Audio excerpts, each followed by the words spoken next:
prophète, banine. C'est-à-dire, il venait avec deux yeux. Il y avait l'œil spirituel et l'œil politique. Dans la choix à Saoul, il n'y a pas que l'œil spirituel, mais il y a aussi l'œil politique. Ngambe Mobali, respectable, qu'on peut faire ceci, Baché et Wana. Et quand on l'a mis, on l'a respecté, peuple, et tout parce que Dieu avait déjà choisi. C'est-à-dire que Nzambe n'a jamais prôné la division. Vous avez l'impression que le pasteur, l'évêque, prône la division. Le problème, c'est que les gens ne comprennent pas la situation. Vous savez, aujourd'hui, si... Pourquoi un jour les amis la cachent, maintenant, pouvoir être officiellement... Nini, courage, maintenant, les lopes, FCC au Kabouane. Mais ils doivent prendre ce courage-là. De dire, voilà, aujourd'hui, il faut au Kabouane. Et c'est là qu'ils vont voir les conséquences politiques et peut-être ils vont regretter. Mais Bissot c'est là-bas. Parce que Bissot Mokolo, Bissot vous avez déjà préparé. Parce que le jour où nous allons décider, FCC. C'est que vous avez un agenda caché. Non, il n'y a pas d'agenda caché. Alors, Bino, vous allez combattre Makamba Mokozamboka. Non, s'il vous plaît. On a travaillé ici. Sans programme, il y a Batouya, FMI. Dans la fluctuation, la crise mondiale économique, tout. On a essayé de stabiliser le cadre macroéconomique. J'avais critiqué à l'époque, tant que cadre macroéconomique sur la dimension économique dans Matata Pogno, bien que état du PPRD. Parce que je suis aussi scientifique.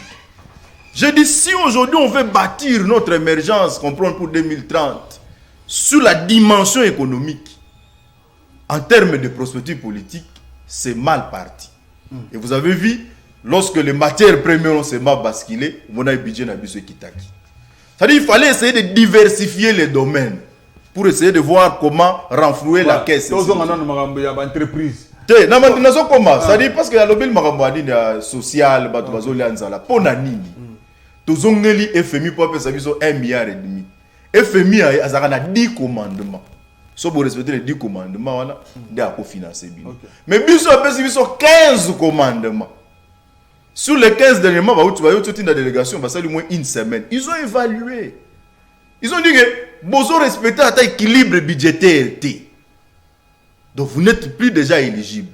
Donc il faut encore renégocier encore. Ça veut dire quoi? Les conséquences économiques au non, FCC. Est-ce que le lot à quel niveau le FCC bloque les assauts du chef de l'État? Il faut aloba non awa. Comme ça, bisoso tozo en lelo. Le chef de l'État a nommé Gabriel Kyungu, a nommé Nderonabiso Yuma pour na makambo tambola bien bloqué yango ti lelo. Dozo ke ne malembe. Dozo na négociation sur le dossier wana bozo na mesa. Dozo ke malembe. Yo kanisi lelo so Kyungu azaki na SNCC. $2 rien kita.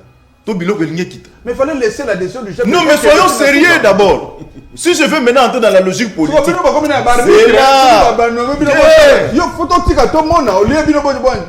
Est-ce que vous procédez à la nomination mandataire? Donc, procédure, vous avez respecté. C'est un débat déjà dépassé. Partage, il y a mandataire public. Élément, critère, prenez les nini, mais il y a cash. Appartenance politique. Non, les critères, ils sont déjà bien établis. Tous les mandataires au bazar nommés à l'époque, il y avait des critères pour cela. Il faut être un cadre, il faut être universitaire, avoir de l'expérience et l'expertise nécessaire dans le terme de gestion, ainsi de suite. Mais au-delà de ça, je pense qu'il faut aussi qu'on intègre le concours. Parce qu'on ne peut pas prendre n'importe qui comme un mandataire. Militant,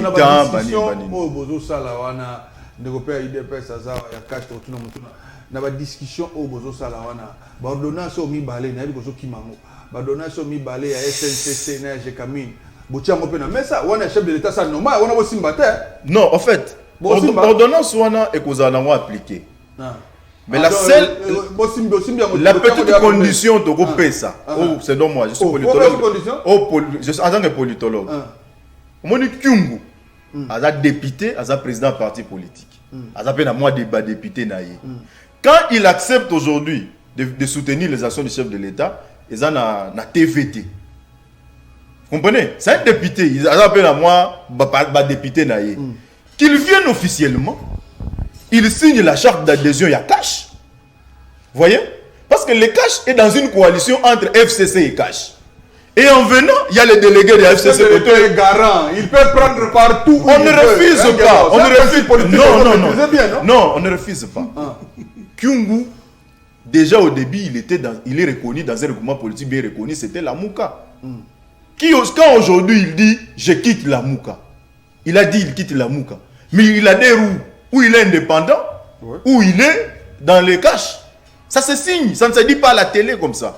Okay. Nous voulons que Kyungu aujourd'hui. Tu as parlé de procédures. Mais nous voulons. Si on est respecté les procédures, je ne vais pas entrer dans ces débats-là. Ça a été déjà dit à l'époque, puis on ne veut pas entrer. Je pense que la dimension politique en fasse sorte que nous puissions calmer les jets, et c'est là que nous irons. Ça va, merci. Président Daniel, il y a beaucoup de messages. Merci en tout cas. Avant de on va prendre quelques minutes pour autant un message rapidement sur les amis. Ça peut répondre. Président Daniel. Toroyoka yobe énergie belé bato FCC bazako bloqué bato FCC tout et tout photo pour Kabwana et tout aux soutenir alors bata trois blocages alors mutuna pe yangwana bazo bloqué bino na nini pesa bito les mots non bazako bloqué et sikaboy na yangwana il faut to Kabwana pour le but bozana bino d'accord na alliance mais bato bako bloqué sika nini et puis bato bako bloqué comment bozongani na bango na ba discussion pour bo kabola ka gâteau. Oui, vous allez bon entreprise publique. Merci pour la moutona na yo. Mais na yebi bien que ceux qui osent pesanga ni tout photo que ndaka liboso. Allez-y. Webi ndeko nanga na vandi na yo kelema oni. O a distraire biso, o distraire balandi o bazolanda biso. Voilà c'est là. Ozo tourner mi tourner mususu, azo répondre au bilo mususu. Oui, on azo comprendre. Donc yo ne faut répondre pas que répondre. Azo kima mi tourner bato bana besoin ya koyoka makamini na zo elisa bango. Ye azo komema bi. Webi bato bazo bo mamboko yo.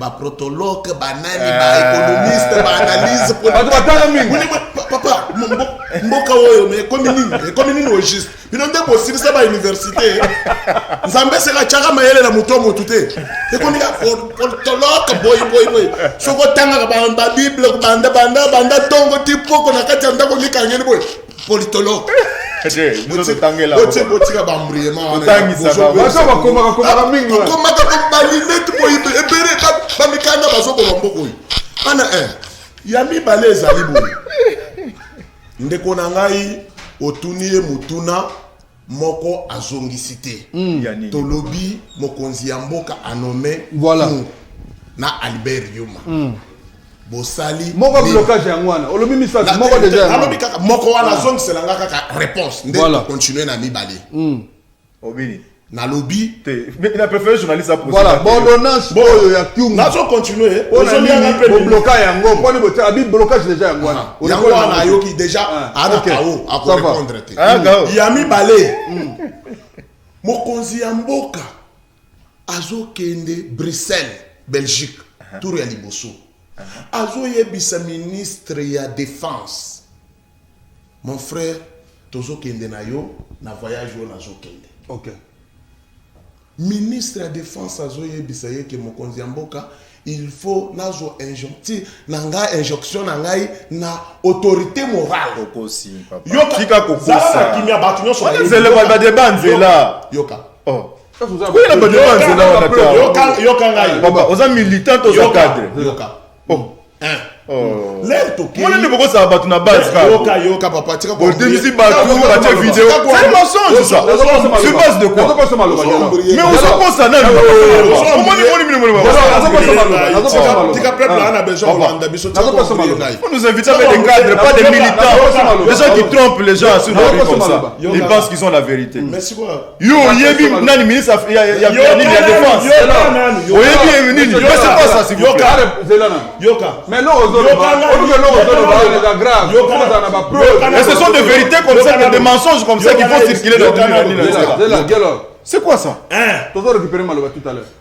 Ministre de la justice. Il y a défense. Si ça n'a pas défense. Si ça n'a pas coûté, il y a défense. Mokonzi akei États-Unis, les bakei na est. L'air mokonzi mboka kiti na est. est-ce que ministre de la défense ayaki ayaki azalaki wana oyebi makambo elekanaki te soki oza na information vérifiée ne nous appelez pas envoyer le message ozola oyebi makambo elekanaki tomonaki bandeko baza na besoin ya kosala mosala mais quelque part tozo travailler pour na intérêt ya peuple mais bayeba ke toza wana te pour na ba autorité morale na bango ozolanda ngai soki oza ministre travailler pour na intérêt ya peuple ko travailler te pour na intérêt ya autorité morale ou to babetela yo maboko na famille politique na yo ezala ta na cash so oza ministre ozo travailler na intérêt ya peuple te to ko betela yo maboko te na koloba yokanga binoka ba ministre yo le rosa koloba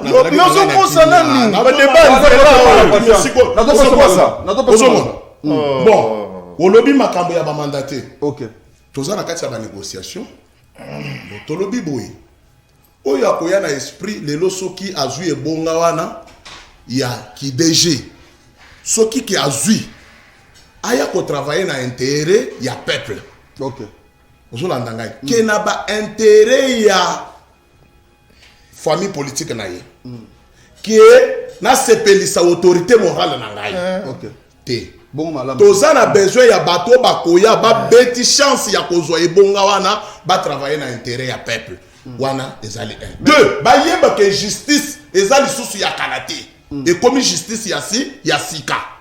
Mais mon état le moins contradictoire. Pourquoi? Parce que le président Lobaki que soki azongi ayoka ki banungu nungu wana batu mususu baza ko se référer abaki soka azongi soka yoki mutaza ko continuer ko se référer bic rouge ezali.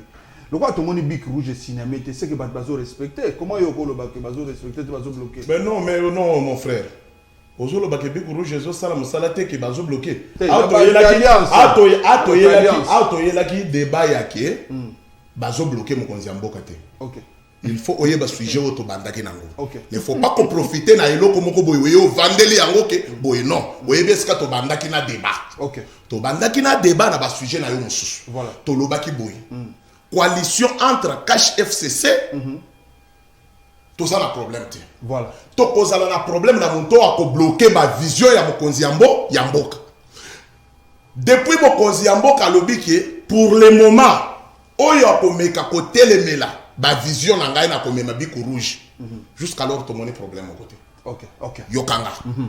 Jusqu'alors depuis a lobby biku rouge za na maboko. To yoki likambote.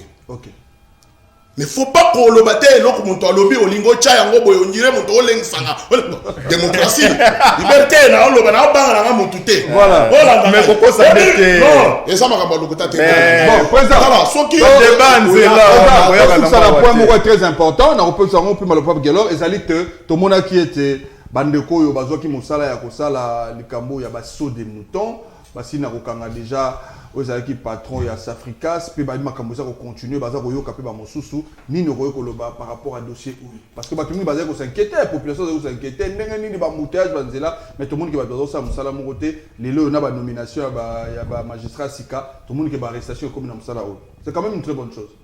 Merci tolobaki ke justice c'est ça la musala bato bazo linga bazo mokonzi amboka lokola dictateur moko boyi non toza na kati ya démocratie mokonzi ya mboka ko kozala ye moko ministre ya justice te auto procureur te alobaki justice esala mosala na yango justice eza na kati ya kosala mosala eza kaka DG wana bakangi wana te bato bazebele baza singa molai bazebele so, na dossier oyo procureur sala mosala malamu mutu nyonso kokuta na kati ya dossier yo bengisa ye oza libre bengisa ye mutu nyonso azwi mbongo ezaka pona sota mutonte mbongo eze na makambo ebele na ba dossier nyonso mokonzi mboka lobi justice esala musala poto yoki bato bazozela kaka o Kamere aza directeur chef de l'état non soki ke Kamere azwi mbongo justice est la sécurité azwi mbongo l'état nde akoyeba eskani nako akochai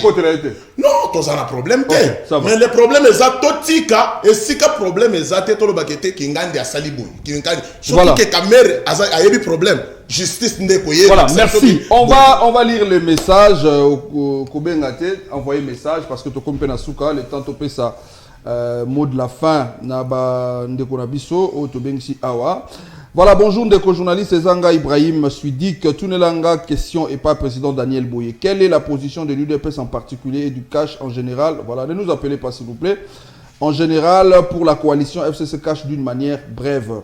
Bonjour journaliste, Natunin de Koya UDPS, le gouvernement vient de terminer 5 mois. Naba ministre, il y a UDPS qui fait la distinction pour accompagner Fachi. Atangela Bisso, Atamoko. Est-ce que les gens ministre ont une différence dans le gouvernement? Ne nous appelez pas, envoyez le message s'il vous plaît.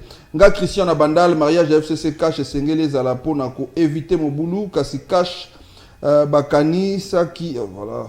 Ne nous appelez pas s'il vous plaît. Voilà, mais cash bakanisa ki bangonde ba vrai congolais, Congo eza ya UDPST, ba ete ba force tranquille ezali kotondi sa stade et lobité que Congo.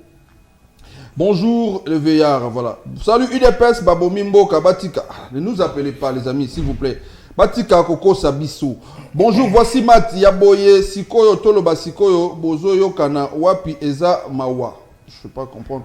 Journaliste, ce monsieur n'est pas politique, il met des formules dans le cerveau des combattants. Attends, Kaka ministre Moko, il y a UDPS qui s'est distingué dans 5 mois déjà au gouvernement. Voilà, bonjour, ndeko ya FCC aye bagenzambe azali kolo ya nyonso balingi biso to silika. Voilà, monsieur, il y a FCC azali koloba makambu oyo ezali ko salimate sur terrain. Bango ne ba hypocrite.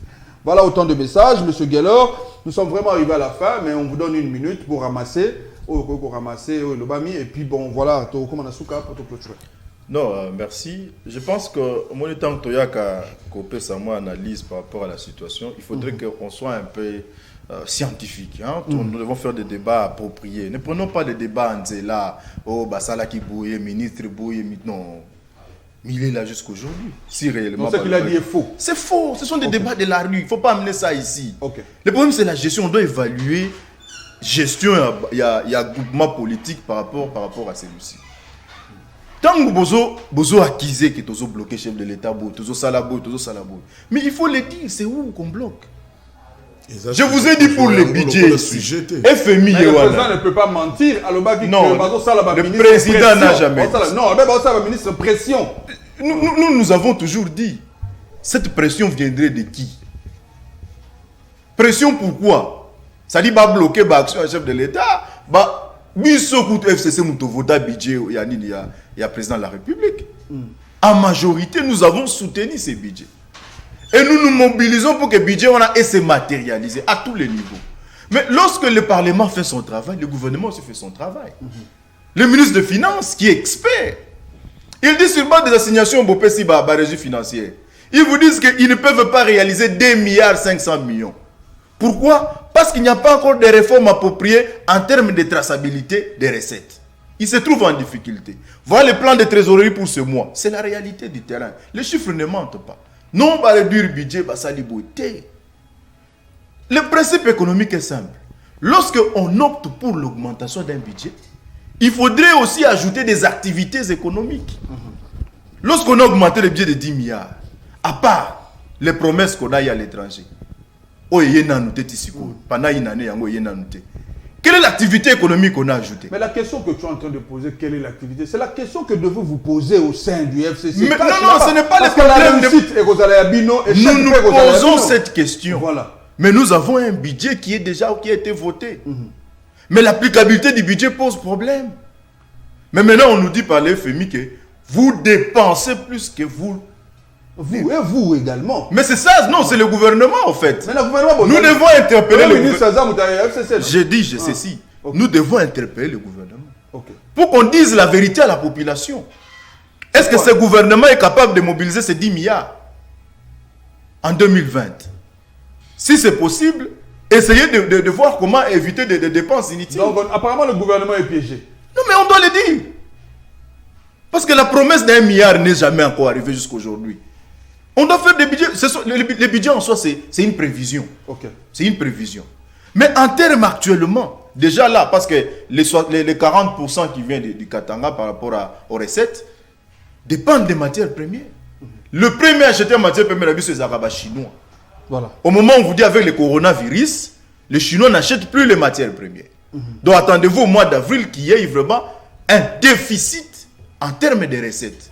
En ce moment, n'accusez pas le FCC qui a créé le coronavirus. C'est là qu'on veut en arriver. Ça veut dire qu'il faudrait qu'on parle de la situation réelle. La situation sociale réelle. Parce qu'on veut maintenant faire voir aux gens que Biloko est Mati, les FCC. L'économie est un problème, les FCC. C'est très important. Oui. Est-ce que FCC n'a cache beaucoup Tanaka pour parler de vrais problèmes de la République? C'est là que le vrai problème doit habiter. Je l'ai dit ici, que lorsqu'ils ont signé la coalition, ils devaient descendre le message dans ma membre. Au FCC, je vous dis, au PPRD, ça s'est fait. Ça s'est fait. Mais nos amis, si aujourd'hui ils avaient changé les débats, militants,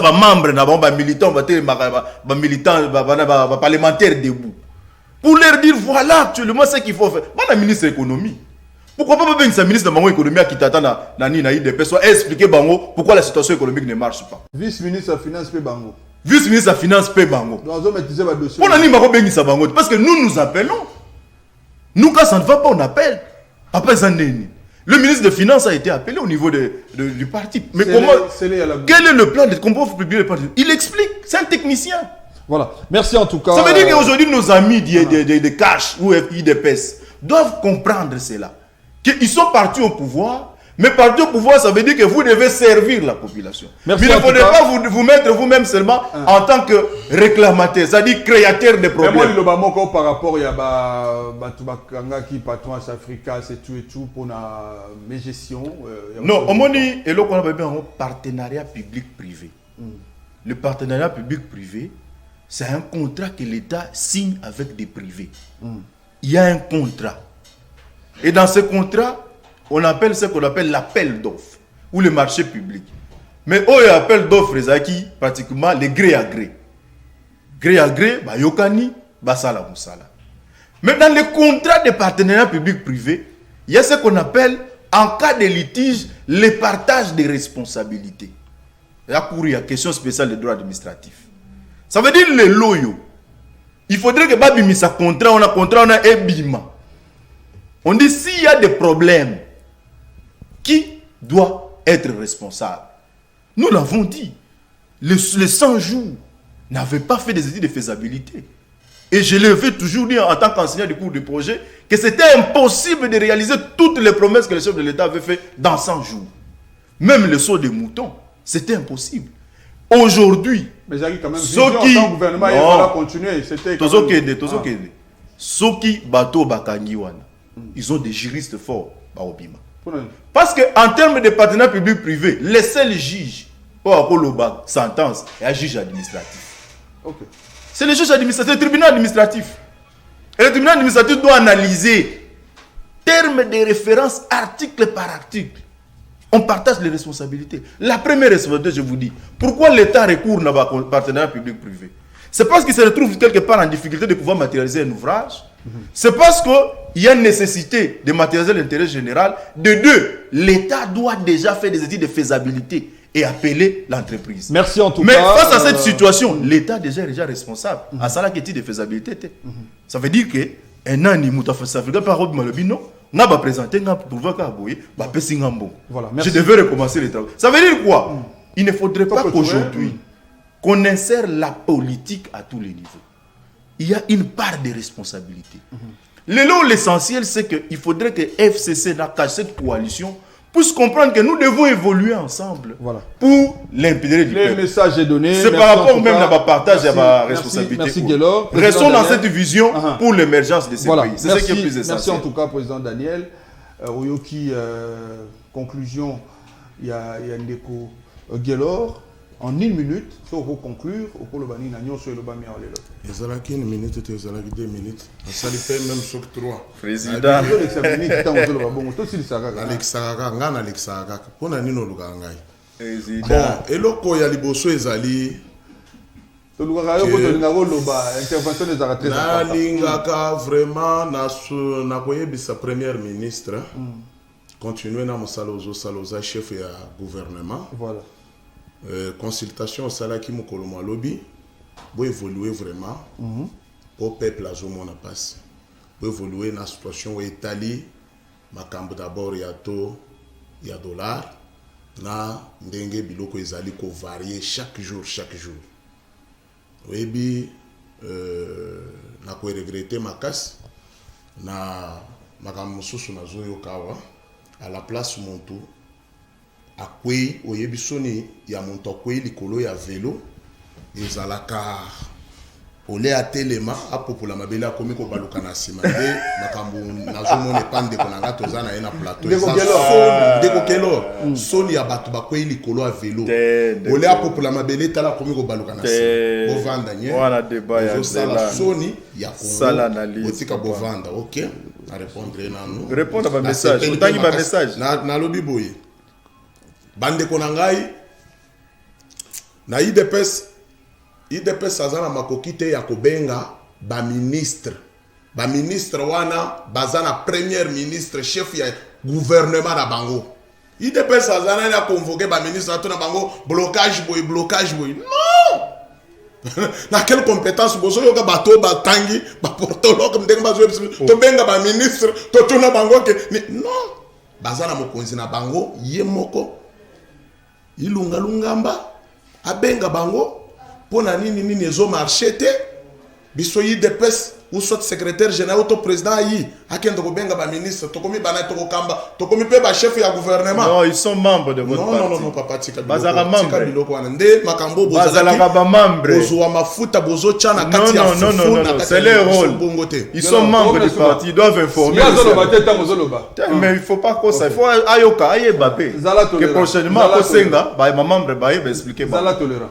Président a protégé. Bomonaka on va faire le bananga vérité wa ambri akanga ikaka pona lo ba vérité musala na mbango ambriement so ba yoki tolobi ke IDPS azana pouvoir timukolo Jésus akoya bango bazala na ba terme te batangi mingi balobi ke président yi atangi te a échoué na première gradua bango balobi mais sikoyo bango bato batangi mingi bazala na ba terme te oyo bakoko bwaka pe na population ke etika le peser ya biso ezaka kamoko esui bango e bisi bango na ba jare bako piquer bako bazotina ba choc ya cardiaque na motema na bango wana tension tension pe sa bango kaka bonde ozo mona yanga moko ezo chuba ye ezo komana na koza nanga kuna te le problème na ngai na tongo awa ndenge to vandi boye le problème na likolo ya plateau awa na kosenga gouvernement accéléré bolongola to oyo dollar ndenge zo varier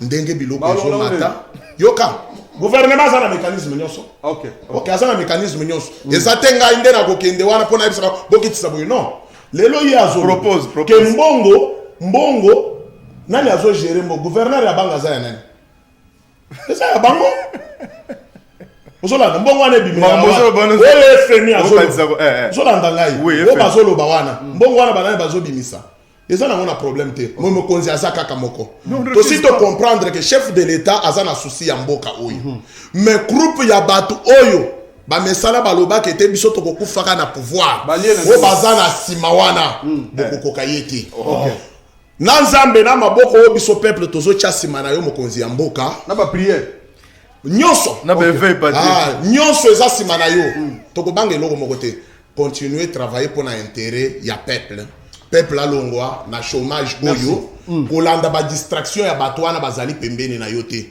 biso nde tokotuna yo mokonzi ya mboka en tant que okendaki na 5 ans ndenge nini osali papa na nga nalobi tala likambo ya social ya peuple na biso tala likambo ya to ya dollar mokonzi ya mboka bambriere oyo baza na besoin baya bango bazala côté oyo bato bakolola yo bato ya FCC oyo. Voilà. Merci en tout cas, merci président Daniel pour notre intervention na yo.